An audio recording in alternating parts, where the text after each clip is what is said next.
page. Mais Fati, à Kouroumila, à Olgwasikote, à la mission.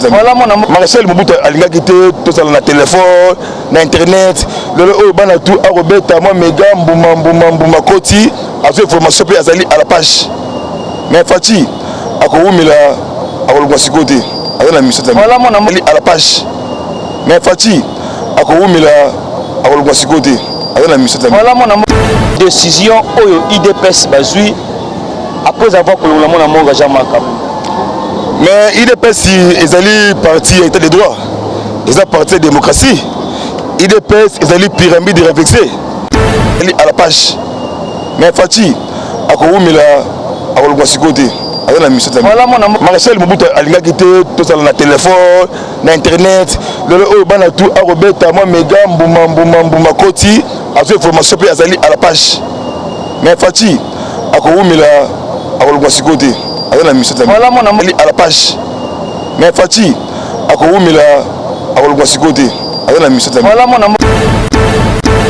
Restez branchés, nos très chers fidèles amis internautes, de nous suivre de partout, dans les 4 coins du monde, sur votre chaîne, la meilleure chaîne du moment, Alvin BAP, la voix céleste à télévision. Merci de la confiance sur Bossa Kabiso. Toujours dans le magazine, toujours par rapport à tout ce qui se passe dans le pays. J'ai le réel plaisir de recevoir pour vous le prophète, l'homme de révélation, il y a des combattants sur IDPS, le président Miyake, c'est avec lui que nous allons parler, nous allons analyser par rapport à tout ce qui se passe dans le pays. Restez branchés.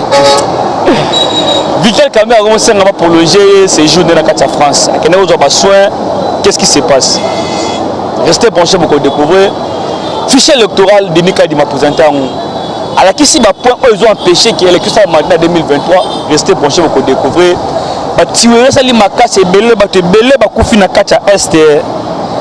Mais à ta présence, c'est l'autorité morotée. Le gouverneur militaire, tout le monde est. Qu'est-ce qui se passe? Restez branchés par rapport à propos du président rwandais Paul Kagame, mais il y a aussi un financement pour la guerre dans le Congo. Il peut révéler les sous. M23 au bazar Kinshasa, bazar na kati armée, bazar na kati parlement. Restez branchés papa maman ko zapete parce que to ko beta masolo, to va faire position à IDPS à balon Jean-Marc Kabon ezali nini. Est comment de ma caméra à kofongola champ avant la s'inviter dans maloba laisse-moi remercier bino batno so bosuna na biso boida biso avec vos moyens avec vos biens. Et c'est la tellement qui te commerce na yo Jérémy Mayoulou le chouchou de tous les dealers, que le bon Dieu te bénisse, le petit frère propre à l'ingénieur de la perfection Figo Zlatan. Moi Namboka. Mbote na Mbote ndeko journaliste. Bonne santé. Naza bien. Nangola Nzambi apesinga pe mayofele. Apesinga mission pour rassembler les uns et les autres. Naza bien. Kobanga. Na koti IDPS na 1996. Maréchal Mobutu azo René Makasi. Na kota ki IDPS Simon Amuke le na koli na banga raté mais elle en est pris pour la bagarre.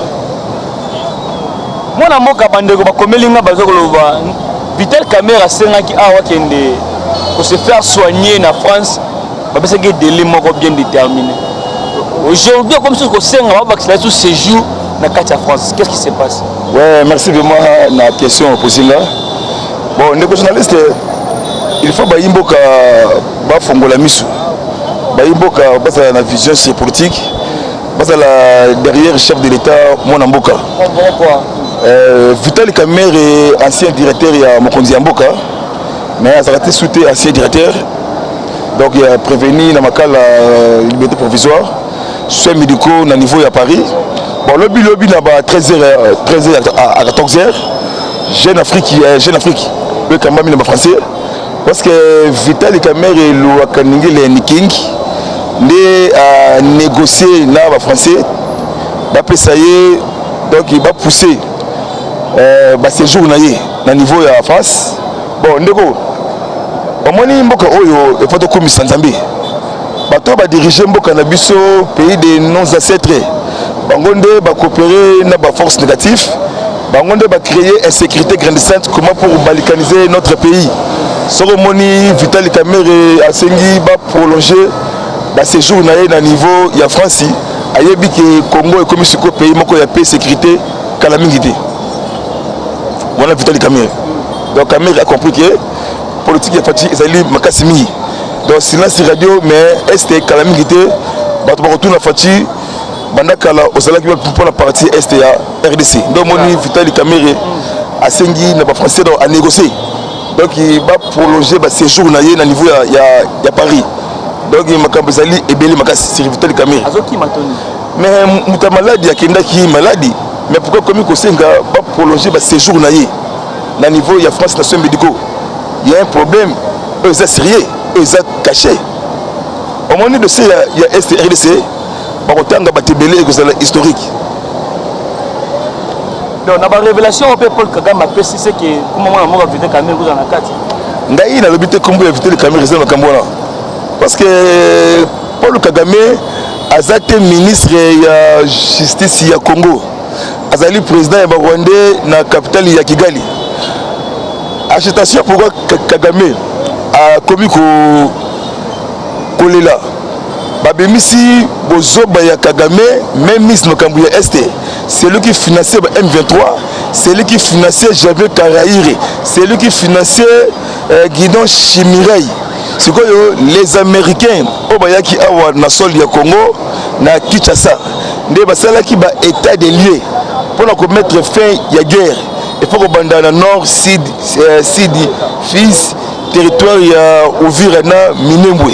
Donc moni Vitali Kamere pardon Paul Kagame comment a commis na agitation alors que ba membre ya M23 bazana kati ya gouvernement congolaise ya yebi ndenge nini ki bazana na kati Kamere pardon Paul Kagame azala ma problème sérieux azali cité na rapport de Mapingi azali cité na tous les massacres salami na partie ya Est.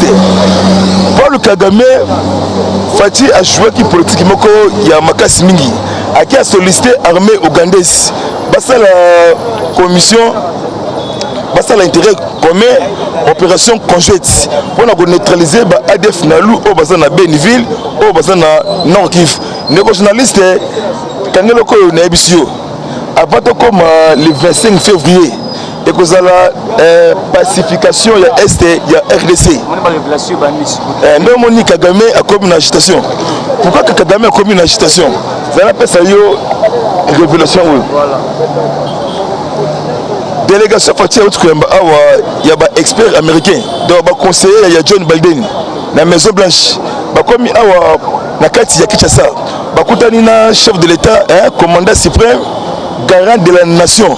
Basali évaluation bayaki directeur adjoint ya conseil national sécurité américain chargé à sécurité na maison blanche direct Pentagone na mademoiselle Dana azali directrice pour l'Afrique parce que loli na fati bazu makambu toki nango na penta et na maison blanche autour ya John Biden malama ko jeudi le samedi jeudi à semaine oyo nde États-Unis d'Amérique a outil organiser Conseil de sécurité des Nations Unies public puisque tout paix exalté précisément na Afrique RDC na Syrie na Ukraine oyo basali nde pesi Kagame agitation alobaka ke na moni boy kala mingi te Kagame osuna ke makambo oyo ewutiap ndo moni Kagame azali na problème sérieux makambo ya pillage ya ressources ya Congo Kagame makambo ya financer M23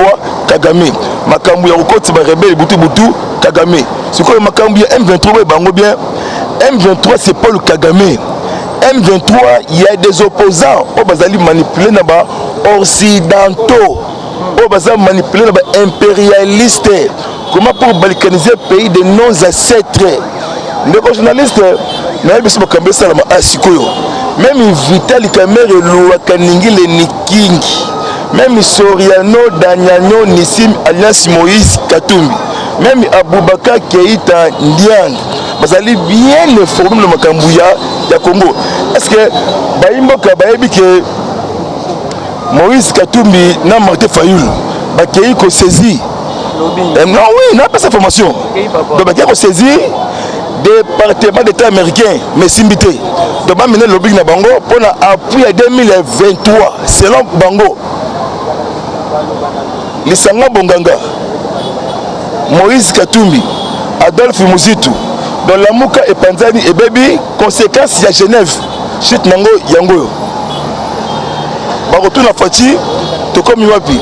Makameso Kende Ndengenza Belingia qui est Congo, mais agitation débandée na Katia Batou va créer insécurité na Katia Congo. Protection ya Fati en États-Unis. Mais pourquoi les opposants congolais cherchent toujours à aller soutien dans les États-Unis? Dans les États-Unis, les Anglo, les lobbying, les mafieux, ils ont Zimbongo, mais amené Simbita Sukin Nansela. Ce qui est dans l'administration John Biden, ce qui est dans le département d'État américain, dans toutes les chambres, dans tous les bureaux, comme il y a Fati, toutes les chambres, comme il y a Félix. Tous les chambres comme il y a président, il y a CSC, c'est Fati, Béton, la lumière, la sagesse. Le problème c'est quoi? Makambo tout le monde pour bien c'est la masikoyo. Et ça nini? Et ça avancement il y a Congo est développé. Et ça douleur de l'enfantement. Donc pas seulement si robota. Et bon mais oui, il n'a pas sa formation. Moi c'est Namia qui nous a envoyé des dire, il est un missionnaire. De même monsieur, non abandonné la bandinati. On a biso boé, ndeko.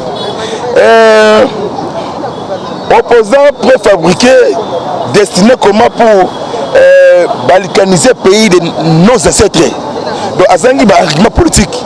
Somoni, les Sanga Bondoki ya Bonganga, donc a quitté na Lamuka Musika. Somoni Soriano Danyano Nissim, Alliance Moïse Katumbi.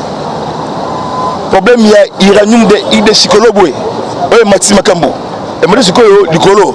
On dit que Kabila Hippolyte Kanambe Kazemberembe, moi, je suis Marceline Boutabougé. Mais je suis Kabila Komuni Angwana. Donc Kabila a fait une guerre froide. On dit que l'Ukraine a menacé par la Russie. À cause il y a l'uranium au Congo. C'est Kabila Kanambe Kazemberembe. Autant, États-Unis d'Amérique. Aux Hollandais. Soldarisé, on a été 8500 militaires, on a été 40 000 militaires pour nous protéger l'Ukraine. Tout ça c'est Kabila Kanambe Kasemerembe. Quand Adolphe Muzitu, cité, Bakizé Bafundié, l'ancien ministre Wallo belge. Problème, il y a une carrière minière. Depuis 2009, on a fait un mandat Fati 2023, ce n'est pas moi. Simon Kimbang, Gaïté 2023. Donc l'homme noir ne vendra l'homme blanc. Yango et Salami. Donc il y a bango malem avec Tirobi Nye Kao. Mais vous voyez pas que dans le mandat il y a tellement de révélations, il n'y a pas de concrétisation. Vous révélez tant de choses, mais vous concrétisez le comment on dit. Parce que si vous révélez qu'il y a un 100 jours, bénéfice, vous avez révélé tellement de choses, mais si le plan, comment sur le plan économique comme ça, sur le plan social, le peuple congolais ne bénéficie pas vraiment de la révélation. Parce que les gens sont bon, oui, ils vont bon, mais mon pays ont question de peuple congolais va se retrouver moi dans révélation n'est pas ça avancement ya Congo. Sans révélation, mboka va citer. Nous avons simamuke construction il y a port de bananes à profond dans le territoire du monde dans Congo central. 40 ans après. Maréchal Mobutu, les petits bonhommes, c'est Kanambi. Musée Kabila, soi-disant papa, c'est 40 ans après. Donc il y a un projet à 145 territoires. Et ça a déjà facilement action à mener. Et c'est la moitié de la carte de Mboka. Le Songi Boye, au moins de Kobi Boye, en cause de la coalition. Donc nous sommes déterminés dans ma pronomie Oyokoyaka, na Congo. Majorité écrasante, majorité parlementaire, Makambouya, coalition Somolo Pakal, et si la Nakati Yamboka, via Lili Pate, Kwangate, Maïté, priorité c'est la paix et sécurité. Quand tout ça, soit ce qu'on est bandit à niveau Yangaba, à niveau Mongafula, à Lemba, et Misso Oyo et Katana, Toliate. Donc, mon Bazo Moussafati, pour la miel pacifique, pour la milk, la Kati ya Congo. Les journalistes, nous avons déjà élévation, nous avons lumière. Fati a eu pouvoir, à Sali, la station civilisée démocratique. Le 24 janvier 2019, on a parlé des nations. Il y a des Rwandais, Burundais, Ougandais, Tanzaniens. na quelques opposants congolais manipulés par les occidentaux comme France et autres pays Europe. Parce que la calcul, comment pour éliminer, comment pour créer coup contre Fati, à comme cimenter, mais Kolo Alobi NON pour votre information, quand même qui Michelin. Mais oui, il n'a pas cette formation, non.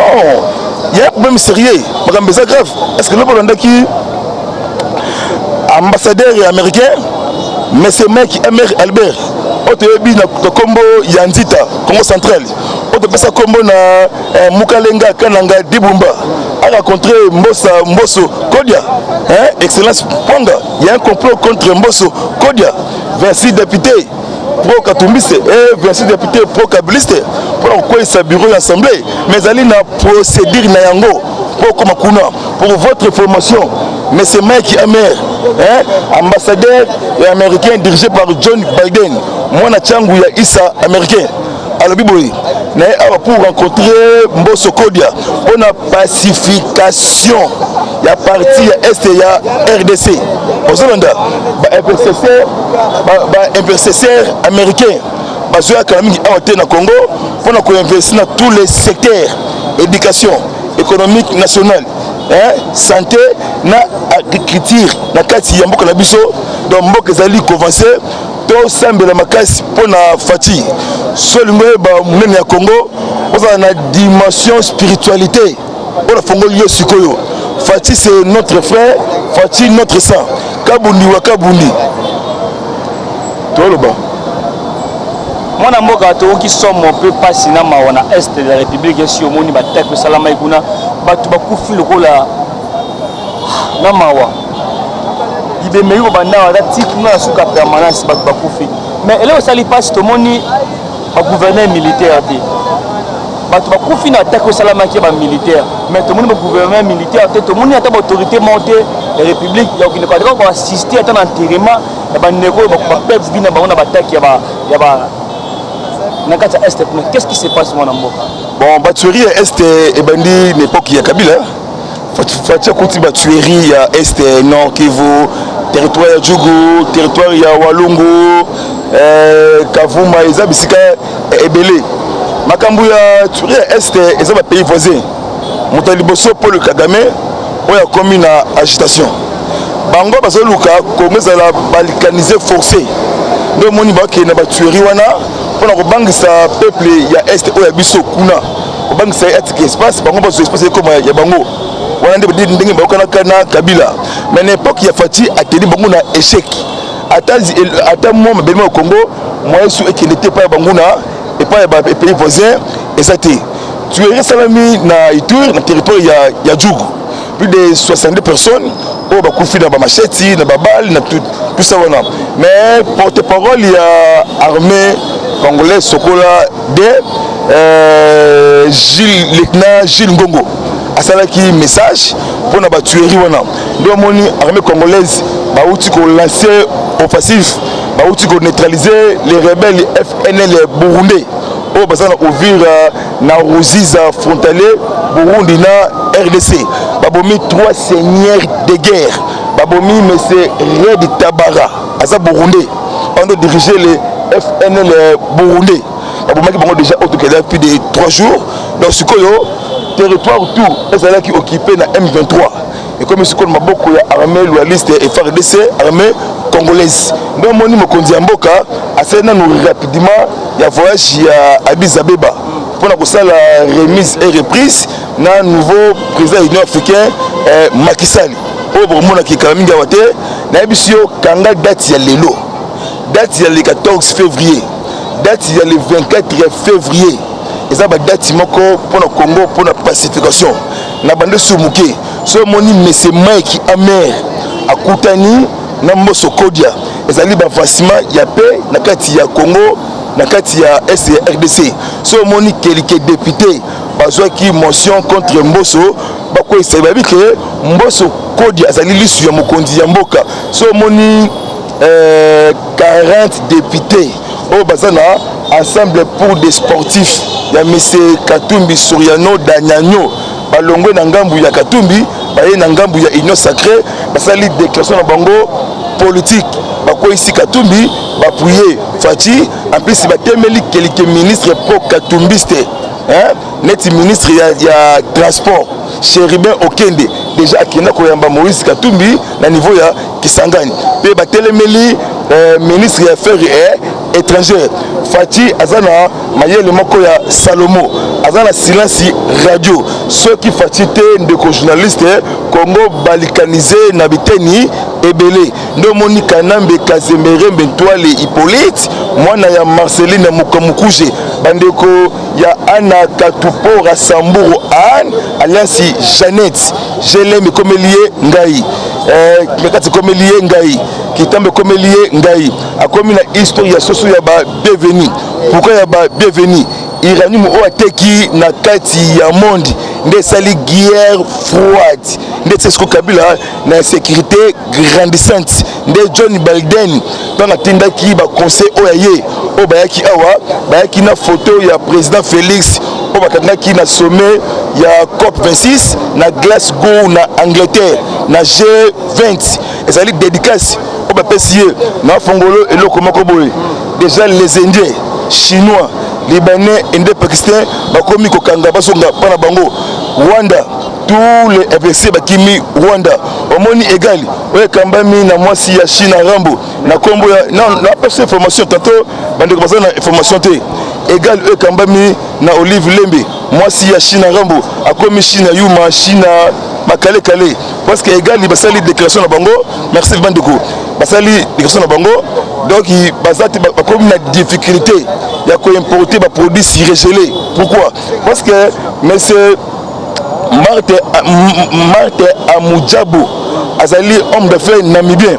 Obande ko kamba ba société ba entreprise ya poissonnerie ya Kabila na niveau ya Namibie na Windhoek. Oye ba kemukuna tous les blocs ya Kabila confisqués. Donc moni pain victoire, pain d'or, Transgazelle, Sosimex, et dans la liste noire ya ba américain. Voilà, mon amboka to continuer kana émission na biso. Na este bato akufi ngesa pe bato akufi matadi kibala bato akufi sali passe makasi.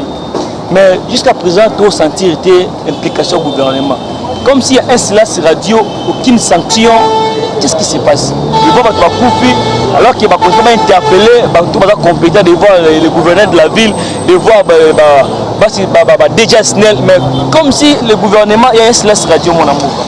Nalingaka yo posa kama ile mingi ozalaka branché connecté makambu ya marché pirate ya Matadi Kibala ce n'est pas Fati 35e conseil des ministres présidé par chef de l'état commandant suprême garant de la nation par vision conférence a instruit ministre intérieur Sama Lokonde Tambula Malembe premier ministre Sama Lokonde a instruit Aselo Daniel Tambula Malembe, a instruit Ngobila Gentil bientôt dégage, a instruit commandant ya ville Kasongo, va délocaliser marché wana Matadi Kibala parce qu'ils ont causé cet accident et belé, ils ont la balabala et le ngwana, basali sembla 2 semaines après coup et salami, il y a haute tension, batba koufi plus de 32 morts. 2 blessés graves. Et parce qu'ils les sont aux Hollandais. Na Ngobila, na Kasongo, na Sama Lokonde Kingisha Michel, ça fait mal l'enterre. Parce que oui, Sama aye mnene mingi. Donc comme vraiment kolemba pour na musala vraiment, donc comme vraiment et c'est un pouvoir ya mbongo, donc moni Sama comme mnene vraiment boye, pe comme Lolendo, Lolendo do Sama, azoko ko sala musala te, akomaki na Matadi Kibala. Mais moko tombolo Fati la limelle la sagesse. Oya komaki yemoko na Matadi Kibala. Nde batutu bakufi wana eza na charge ya l'état. Mais ça m'a alors c'est le côté makambo o tozali en cause ya ba coalition songolo pakala ndeko sala makambo oyo nde biso IDPS parti quotidien parti utipa ya Nzambe oyo ndimami na Congo ndimami na Afrique maponani oyo ekoyaka gouvernement et sous coalition te ya biso moko majorité ezala écrasante majorité parlementaire on peut simbombo aboyi Sénat ya biso assemblée ya biso bango to bakobanda ko obéi maloba chef de l'état moi so mutu abina aloba ezate siko ba sanction sévère kala mingi te sanction exemplaire kala mingi te ezo ndeko nazane sengo makasi on a formulé sikoyo namoni élévation ya Fachi namoni élévation ya Congo de Kambuya 145 territoires eza Fachi te c'est Kabila Kanambe Kazemberembe en 2008 Hippolyte Kanambe Kazemberembe esika wuta toyebate a signé contrat signé congolais méga contrat a signé na ba chinois en 2008 ba benga ngo contrat du cercle monté à 6 milliards de dollars américains ba exploiter teke fungurume ba exploiter Jekamine omoni Kanambe ayebi valeur ya Congo te ayebi te valeur ya matière première ya Congo omoni Kanambe abeti libaku na zelu na nzela ya musée papa ya ba Etienne papa ba Ibrahim ne Monika comme président mais le monsieur Kanambe Kazemberembe il maîtrise rien il connaît rien na makambu ya Congo dans la Fachi na espace il y a 2 ans à celle makambu et salamate makambu ya 45 territoires eza makambu lelote eza makambu ya kala l'époque ya Kanambe na ba chinois basala 45 territoires batonga manzela batsa courant batsa mai mbongo tout eliama makambu le salamate nde mokonzi ya mboka ayambaki ba délégation nde ba allemand ba accepter ba financer projet wana na montant ya 25 milliards batsa connexion chemin de fer mboka efongoma makambu ya Congo eza prophétie omoni Fachi azamona blaka azana ba incarnation ya Nzambe pona mboka oyo azana ba incarnation ya ba prophète obaleka lokola Yaya Christelle Kimpavita oya kufaki na Kembo na Mkongo na roi Zingankuvu ozolanda na papa Simon Kimbangu oya liputa ona fongolo boye kala mingi te omoni te monsieur Martin akei na mbandaka akei na lisala bandiko tu ba pousser ba bengani ye ya Martin mais oui te non ils te image le bageloko moko te non le problème c'est quoi ndeko non Martin zali opportuniste azali opposant ya intérêt personnel alia atonda abina wana musala ya Martin yango wana osala na vie na ye sikoyo eloko oyo ba équatorien bazolinga Fachi pourquoi balingi Fachi ville ya Zongo création ya barrage ya Zongo lelote 50 ans après 32 ans ya maréchal Mobutu eza action ya munene il faut bacher na biso elobelaka yango lokola Top Congo Radio Kapi RTVC et quelque chose balo ezali événement historique oyo esalama te na kati ya Congo 50 ans après 32 ans maréchal Mobutu 18 ans ya petit bonhomme Kanambe Kazemberembe ça fait 50 ans batu ya Zongo bamona courant et peli na Zongo mobimba lelo soki na aéroport ya Njili okomona avion comme lokola Transco Mutazui Gemena Kinshasa asombi congélateur asombi plasma yepe atala Canal Plus akalinga makina réchaud c'est ça développement ya mboka yango wana ona zo fongola yo boye to kota matali et pour une élection mais biso yo opposant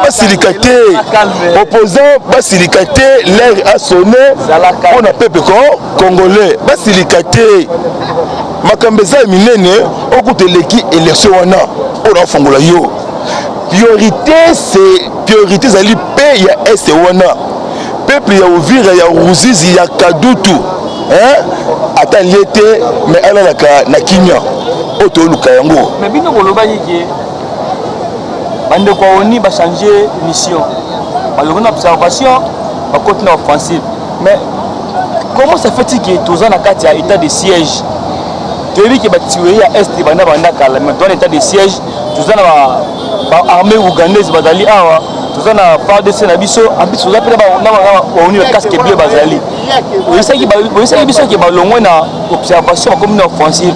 Mais comment ça fait-il qu'il y a une attaque qui manque pour faire bélier pour moi? Oui, question ya malamu mission nisé en RDC qui pour balkaniser RDC. Na bandeli bien mission onisé en RDC MONUSCO. Qui na mission pour balkaniser RDC. Non, c'est là non tokende. Bakutani na poids lourd Afrique.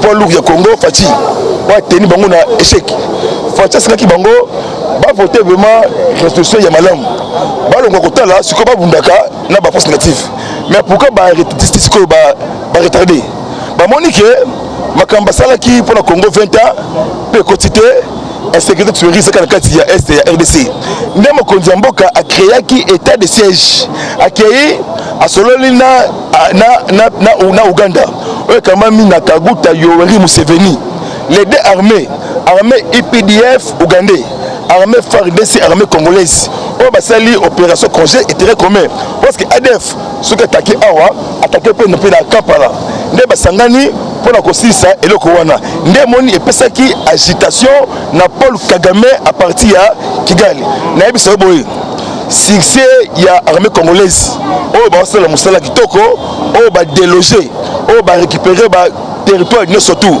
arrestation oyo epesi Kagame tension arrestation ya Moussalim Mohamed Hassan ozali chargé la communication informaticien ya ba ADF nalo ba utaki na Syrie bakangie na Syrie Kenya na 2019 ayi na kati ya Congo membre ba ADF nalo bakangie na sitting ya Lusha na Goma pour la réclamer balongola état de siège azaki déjà ciblé na armée congolaise parce que na kati ya foule ndo moni carbone azaki mutu ya filimi carbone ndesko est-ce na ligne ya politique amoni ke bazalaki manipuler na ba lobbying oto bengi les anglo ba mafieux on va créer mabe na kati ya Congo makama Congo déjà qui est déjà en avancement kala mingi awate bon mona makambutu eke déjà na ndenge ya bien makasi solo ba compromis ça mais contre moi na mboka mboso mais bande ko solo ba mboso détourner ba mituka ba député qui na présidence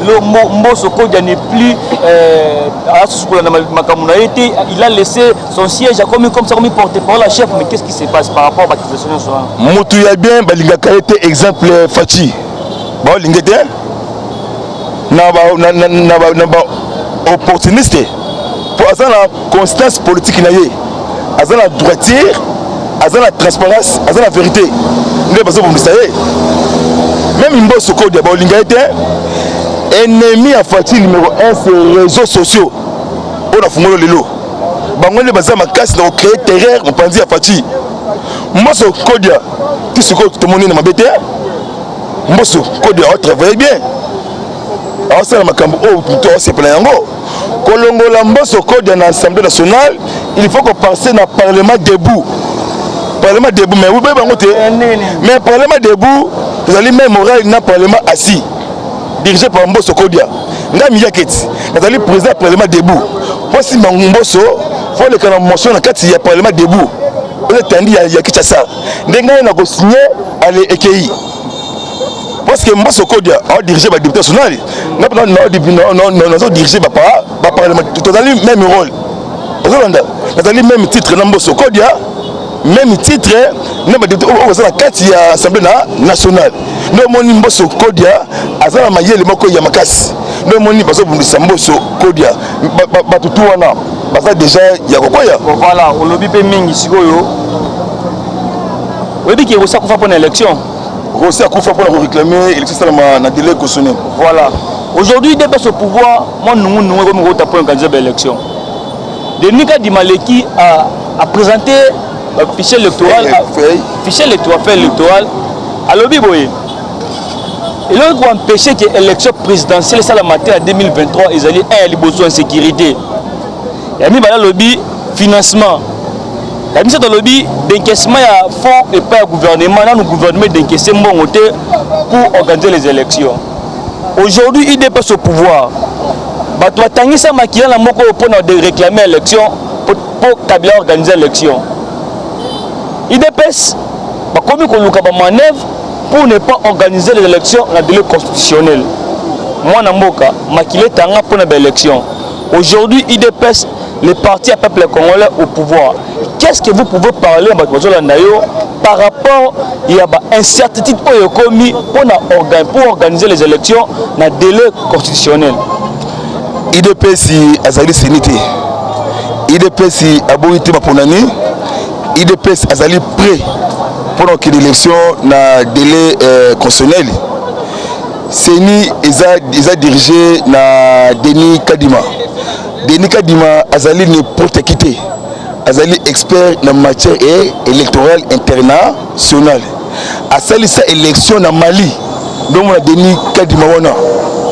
Denis Kadima a pesi ba point oye a avancer makamutali élection 2023. Donc il a publié fichier électoral il y a 2023 et Mabiso na élection il y a 2023. Mais après si pour nous resserrer lango bien guerre est on fait ça la nini et si là si le gouvernement pessier et le côté la 4 c'est qu'il y a CENI.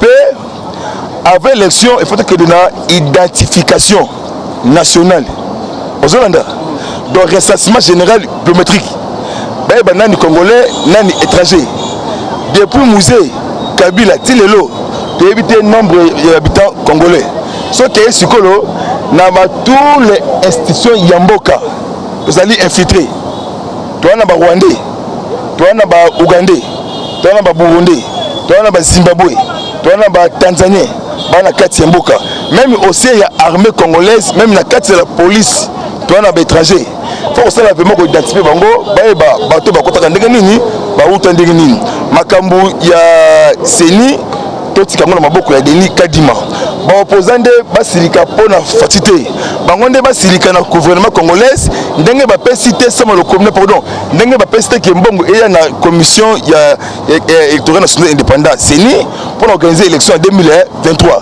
au moni ba opposant na biso ba moni ke to mbisaka parti na Genève yango ezongi parce que ba opposant ba monter parti na Genève na 2018 yango sur ezongi bango donc il faut pas que les opposants ya mayele qui est qui n'était que le sentiment politique on est qui a sobina la piste a so melanini abini so que non on est dit politique c'est la sagesse que c'est l'évaluation que examiner point par point so moni lelo Martin Fayulu na Moïse Katumbi bakei ko luka moye ke appui ya lobbying ya États-Unis d'Amérique pour la 2023 parce que ça déjà branché connecté dans makambu ya Congo na makambu ya élection Fati azali prêt tout ça élection de 2023 mais Denis Kadima azali patron ya CENI yim to sele élection donc après ce que to kende boy tout ça la que cambio de élection et ça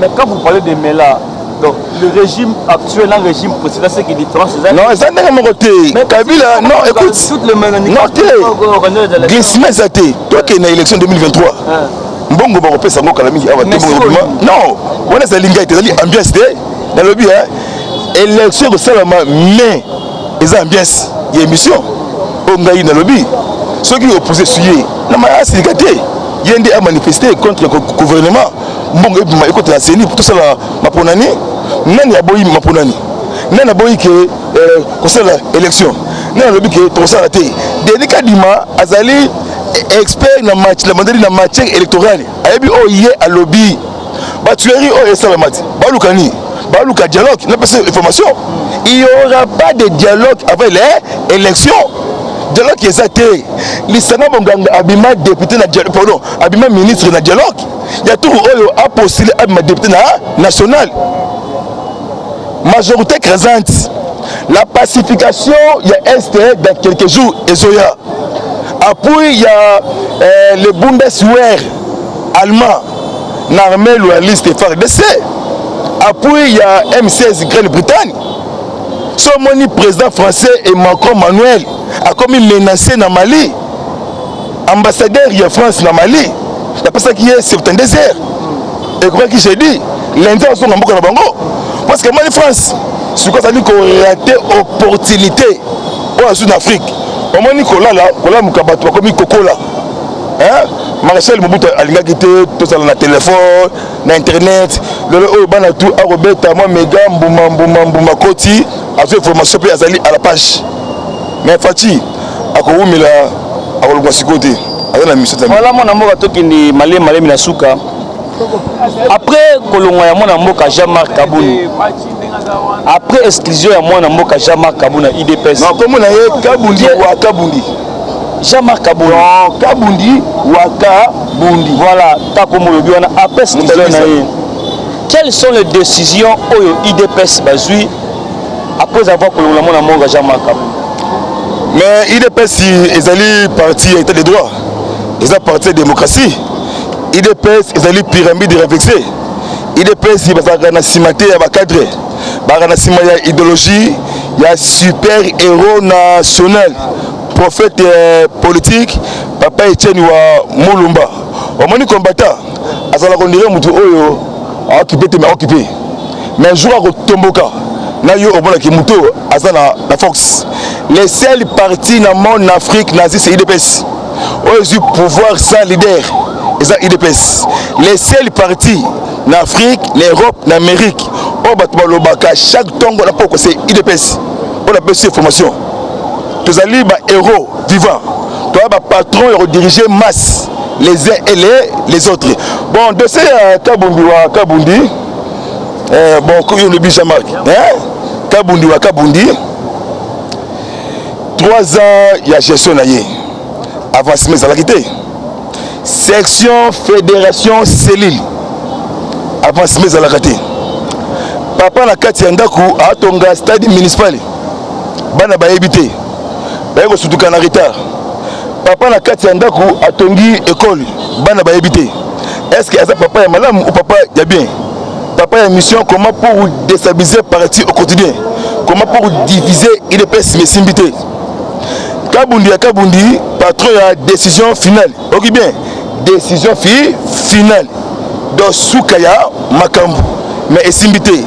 Définitivement, membre de l'IDPS à Longwe, Atiki parti, Yabakoko, parti et Tamboula. Kabundi a un problème sérieux. Mais oui, Ndeko. Mike Tibango, journaliste, en Afrique du Sud, na Cape Town. A ça qui révélation na ba carrière minière na Katanga.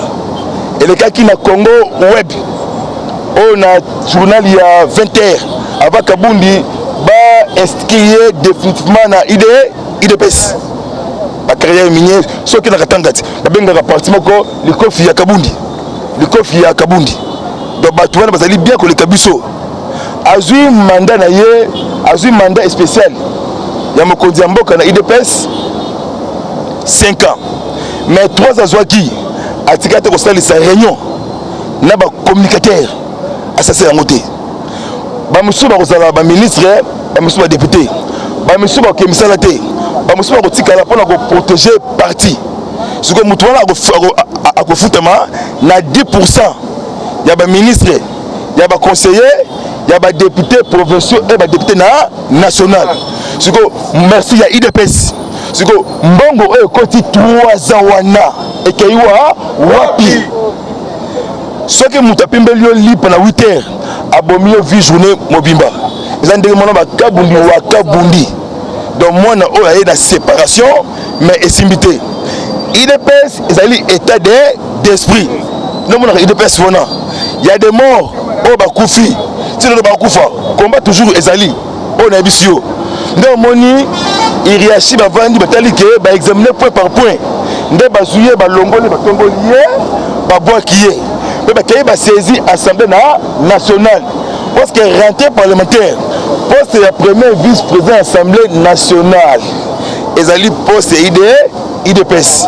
Yes ko aluka oya comme vice wana tantôt na Kingabwa tantôt wap. On mani je ko Mulumba. Aye ko révéler retard. Bala qui est 3 points na Kingabwa. La botte le chef na eh bien mutu oyo aza lokola forako na kati Égypte et parce qu'on est dépassé c'est que ngande moi na ya Kingabwa yo zo tonga stade municipal ozimbongo wapi telanda ku ya Kabundi wa Kabundi mutu ya Louisa na Kasai central oya kosa papa Etienne wa Mulumba azalaki mutu ya Katanga Katange nzoka nde mutu ya Louisa azala bilakelima mabe Moi, mboka teli c'est Jean-Marc Kabounda la politicien. Non, Kabundi wa Kabundi. Voilà, Jean-Marc Kabounda la politicien. Mais quand tu parles par rapport à carrière minière, juste au début que Jean-Marc Kabounda a affairé, c'est pas un homme d'affaires. Parce que Yemo Kalobango, je suis pas un affairé, je suis pas tête. Alobango devant foule. Parce que pourquoi Alobango la blessure carrière minière wana. Est-ce que au moins ndaku ya Kabundi? Au moins ngo beaucoup de respect na chef de l'État. Na linga chef Binga. So na komi boye na liti ya papa Tiena, ndé na komi yake na bani partout pour na IDPS. Il faut na linga IDPS. Jamais na trahi IDPS. Ata na komi nani na linga tous les combattants. So ki na ndaku ya mokonzi ya mboka solala okamwa. Mais tel anda jamais marqué hein. Ouais dans les demi château. Ils ont pela ba mine na piscine hein na pont ya mukemi balé hein pont ya mukemi balé ya bani musika na kita lali on a que borusuka c'est là c'est que comment il est best pour augmenter non batu bonga alors là vous n'idée to bundala ki ba valeur to blague to s'enrichir to blague qui peut le Congolais à se retrouver le peuple d'abord mais il y a à se retrouver tellement d'accordati et puis le monde est rouge monde est vert monde est bleu ba benga ngo maison blanche ndako wana européen se muté ma pasi mais 3 ans na miyake naza ko se pulmoner baninga ba yebi tout abayebi chaque tongo devant les gens nazo le bela fatigue nazo le bela action mokonzi ya mboka chaque tongo mais naza piéton na communauté ketch ça coûte combien ketch n'a pas au pouvoir ça coûte combien donc jamais Kabundi na miyake en tout cas déjà dans l'éclat qui est avant pas l'ongolais na IDPS voilà dans zawana a possible conséquences juridiques lobby un baki banganga n'est pas naïe non banganga te na koti banganga na moni ngama ko alati na rose ateboyi yo nganga otemela la mission Nzambe nganga nini alongola Kabila na 2016 amona te wana ba opportuniste voilà moi na mboka bande balobi boyo aujourd'hui tous les Kinois ont senga départ ya Ngobila awa ba député provincial même bino moko ba bato IDPS bo senga départ Ngobila to monaki ya bi makasi to monaki tangu Jean-Marc Kabounda no saki démission na ye ba député provincial IDPS ba désavouer qui est mais pourquoi pas ba député IDPS wana pe ba tchape motion moko ke balongo la pe Gentini Ngobila dans la gouverneur la promesse à Kinshasa. Merci vraiment la motuna bien. Bon, wana ezaki des questions il y a parti. Donc ndako biso to la ka to longola mbuma ya mabe. Et bébé ça mbuma surtout epola. Parce que déclaration balongolié ba député provincial hein na mona ki bango na média. Na mona ki bango excellence ti balabala. Autre personne l'assemblée comme d'échangeur ti na awa na permanence. Dans sa déclaration ngai nazali IDPS nazali peuple pour comme président parlement debout na uta na peuple congolais na uta peuple ozolanda sikoyo Gentini Ngobila gouverneur ya province Kinshasa asali eloko te destruction méchante 12 mois yango 12 mois sable moellon caisse clôture et la raté. Ce que moni quelques présidents du parlement debout, Tshisekidiste avec esprit Tshisekidisme. Parce que base IDPS, même moral na peuple congolais. Oh, tu marché et ça mardi. Tu as la cabine tout le monde. Ce que tu marché mardi, tu as banana na Tchango. Tu suis Mobondo. Ngobila dégage, Ngobila longwa. Tango mokonzi ya mboka mukwa tombolo la sagesse papa siyo na kolo lopango mokonzi azalaka moko amoni orgueil et mamutu na se Kabundi wana akwei tona na makamulano ya Ngobila mardi 24 communes Kinshasa Mobimba destination Zandu pona kosenga Ngobila alongwa tango mokonzi ya mboka okola pression wana ndakoloba atuka ngobila signé démission na nini olongwa soki sikoyo omani zandu wana ezali patrimoine ebimisi ba ministre ba mama wana bateki masango ba chéri ko passer bilamba mais le comme on dirait yana ekwei na kati ya place wana et comme nango toilette publique bato bakosuba mais Gentili Ngobila alobaka eloko moko te omoni Ngobila aza na basemasi ya mabe place tu Ngobila kenda na territoire ya Yumbi na mai ndombe akria trouble bato bakufa akomi awa trouble il faut Ngobila assemble makasi pa kolo balongole molimo wana de asoma molimo nzambe asonga nzela kwa marche mwana zalama mbutu mwete lumbe opesi mbwa nini aboyi. Voilà, merci de revenir sur l'émission Nabiso. Mon amboka bandeko balandio, juste un dernier mot. Qu'est-ce que les gens peuvent retenir par rapport au passage de la chaîne Nabiso? Penaso on peut signer mon téléphone. Mais tout le monde a tout nioté. Dans la singa bandeko ba benga tayo batuna. Oui. La voix céleste. Balandi tout obanda kamia qui base na ngai na Londres. Base na ngai na Finlande, année o nozala bon na ngai année nozakuna.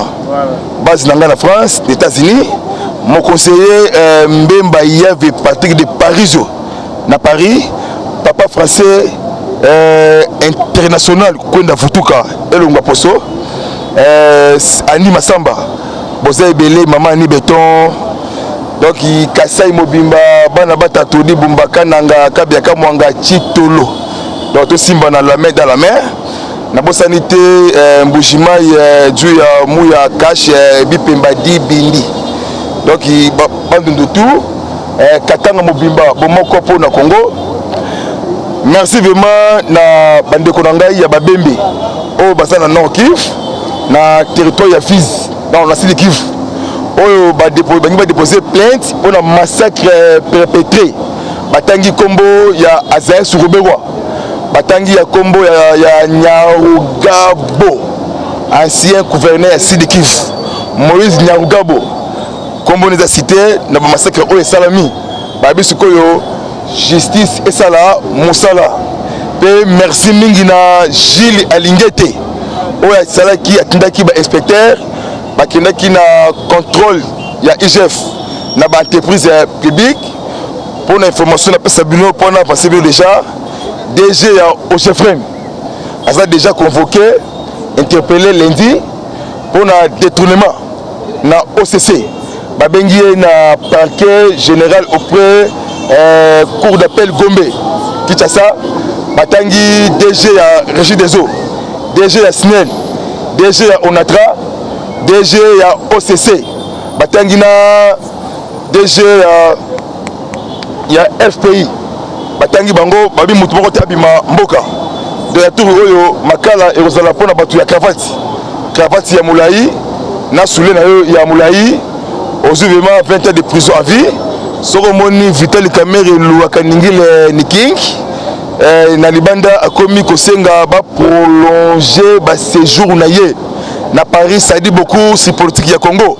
Fati sikoyo a maintenir ma politique parce que voyage j'ai cassé ya Fati oyo tomboli Fati pour la préparer makambo ya bien na kati ya Congo kala mingi te bande konanga risala bumba ya umana ya koma Guadeloupe mokonzi ya mboka mois de mai akozala kuna na Équateur na Grand Équateur na Bandundu akozala kuna tokosala vraiment rangi moko spécial. Numéro nangai sur WhatsApp walinga benga président Miyake mwana mama mambo masobele na musala nangai o na pona na kolobela peuple congolais ya kozongisa batutu na sima Fati kolongola la jalousie en tribal to linga mokonzi ya mboka espoir ya Congo espoir ya Afrique mboka eko changer mokonzi ya mboka za na mission ya Kolo Nzambe aza na mandaté. Numéro nangai sur WhatsApp plus 243 97 360 50 14. Benzambe Abatela Chingoma, secrétaire général Augustin Kabuya.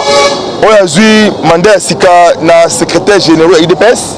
Sikoyo tous les combattants IDPS bakota na service ya musala na OGFREM na DGM na OCC Augustin Kabuya Monabute Nzambe Wakubenisha do apesa vraiment makasi vraiment sangisa batutu mutu makote a déstabiliser Augustin Kabuya petit kasa la musala na monique awsa musala malamu ya tout vraiment mutu to ko musala quelque soit grandeur ya diplôme quelque soit grandeur ya vie na yo musala c'est la sagesse maboko sala musala ozo misala mituka ya kitoko inzo pe na kento yangolo Fatibe. Merci président Miyake, merci na base Kandebo ya Marabiso.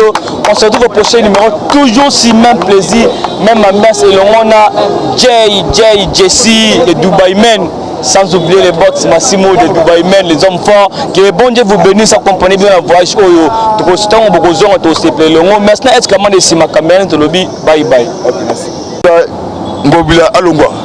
Tant que je conduis en boca, on a la pression maintenant. Ndakoloba en tout cas Ngobila signé démission na Sanini Olongwa. So que sikoyo, on m'a dit ça devant les alliés patrimoine. Et bien ici ba ministre, ba maman wana ba teki masango, ba chéri ko passer bilamba. Mais le comme on dirait il y en a et quoi une kati ya place wana et comme nango toilette publique. Batba ko suba mais Gentili Ngobila lo ba ke loko moko te. On m'a dit Ngobila azala ba sema be. Place tout Ngobila kenda na territoire ya Yumbi. Na mai ndombe a créé trouble. Batu bakufa. Akomi awa trouble.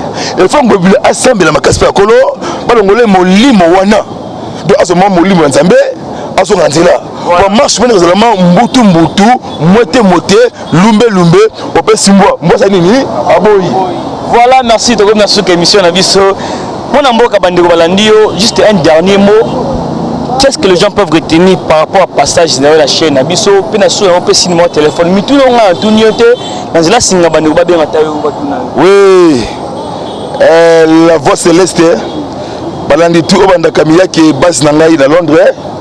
Base nangai à Ferland. Année où nous allons.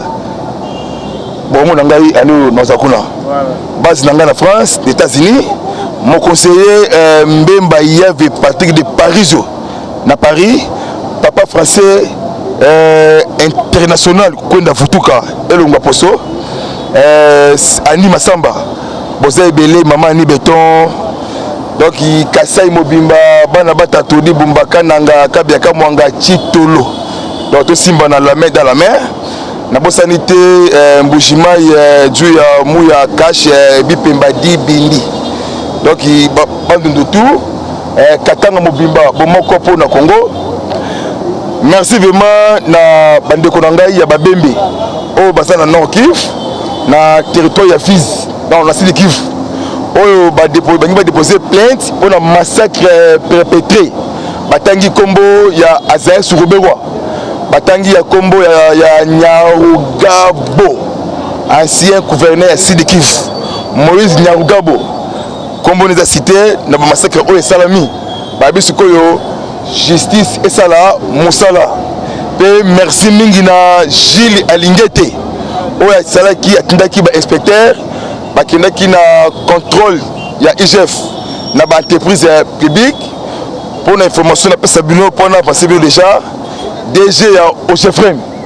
A déjà convoqué, interpellé lundi pour un détournement na OCC. Babengi na parquet général auprès cour d'appel Gombe. Kinshasa, batangi DG ya Régie des eaux, DG ya SNEL, DG ya Onatra, DG ya OCC. Batangi na DG ya FPI. Batangi bango babi mutu moko tabima mboka. De la tour oyo makala et rozala pona batu ya cravate ya Moulaï na soulé na yo ya Moulaï. Aujourd'hui vraiment 20 ans de prison à vie. Soromoni Vital Kamere Louaka Ningile Niking. Na libanda a commis kosenga ba prolonger ba séjour na ye. Na Paris ça dit beaucoup sur politique ya Congo. Fati sikoyo a maintenir ma politique parce que voyage j'ai cassé la Fati, on est tombé Fati pour la préparer ma cambie bien na kati ya Congo.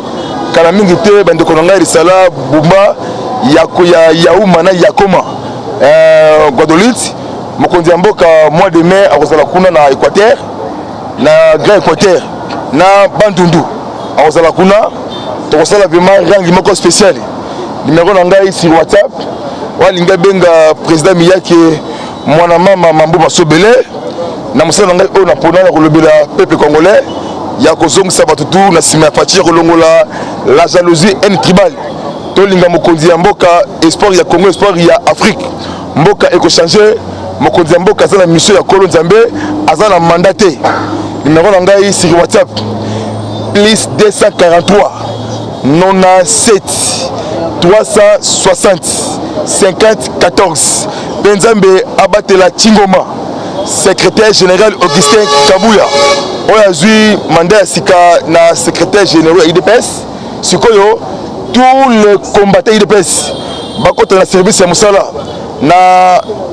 OGFREM na DGM na OCC Augustin Kabuya monabute nzambe wakubenisha do apesa vraiment makasi vraiment sangisa batutu mutu moko te a déstabiliser Augustin Kabuya petit kasa la musala na monique awsa musala malamu ya tout vraiment mutu to ko musala quelque chose grandeur ya diplôme quelque chose grandeur ya vie na yo musala c'est la sagesse maboko sala musala ozo misala bituka ya kitoko inzo pe na kento yangolo Fachibe. Merci président Miyake, merci na base Kandebo ya Marabiso.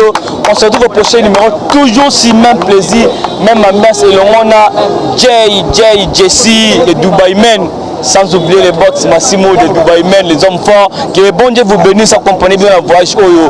Tout le temps, on vous remercie. Merci na est-ce que de Sima Cameroun, bye bye.